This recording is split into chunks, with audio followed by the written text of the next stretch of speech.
December 15th, 1984. A snowy, silent night in Saukville, Wisconsin. In the darkness of that night, tragedy struck. A 17-year-old girl, full of life and dreams, never made it home.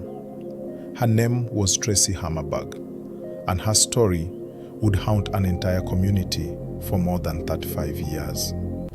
Traci Hammerberg wasn't much different from any other teenager of her time. Born March 7, 1966 in Milwaukee, she grew up in a working-class family. Her parents, Judy and Harlan, divorced when she was young, but she still had a close-knit home with her mom, stepfather Robert, her sister Lori, and a half-sister Jennifer. In 1976, the family moved to the small town of Saukville, seeking peace away from the rougher streets of Milwaukee. She was known as fun-loving, adventurous, and a little rebellious. A girl who enjoyed hanging out with friends, listening to music, and chasing the freedom of youth. On Friday, December 14th, Traci had been babysitting in Saukville. It was an ordinary night, the kind every teenager goes through. Later that evening, she decided to meet up with friends at a local grocery store. The group soon made their way to a Port Washington bar. The smell of smoke, the laughter of young adults, and the buzz of late-night chatter filled the air.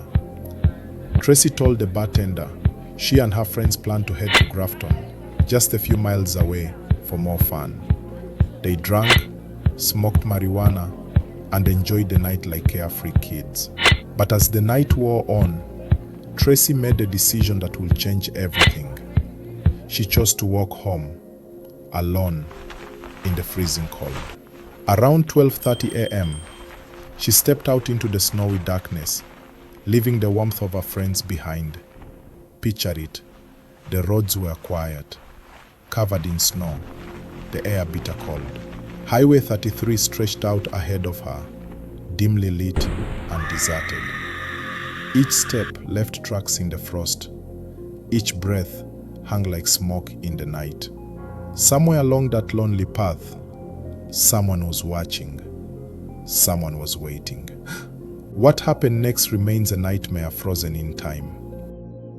For decades, Traci's case haunted the community. Parents warned their children not to walk alone at night. Generations grew up hearing the story of the girl who never made it home. Her family never gave up hope that one day the truth would come out. But as the years turned into decades, it seemed more and more likely that her killer would never be found. 35 years after that cold December night, everything changed. With new advances in DNA technology, investigators revisited old evidence. And this time, science gave them the answer they had been waiting for. The DNA pointed to one man, Philip Cross. He was 21 years old at the time of Traci's murder. Known to law enforcement, Cross had spent years in and out of jail for different offenses.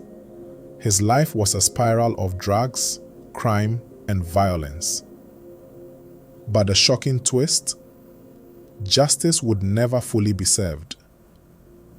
Philip Cross had died of a drug overdose in 2012, 7 years before investigators could finally link him to the murder. For 35 years, the question haunted Saukville: who killed Traci Hammerberg? Now, thanks to DNA, the answer has been found. But for her family, her friends, and her community, closure comes with a bittersweet truth. The man responsible will never face a courtroom, never serve a sentence, never answer for what he did on that snowy night in 1984. And yet, one thing remains certain: Traci Hammerberg's story will never be forgotten.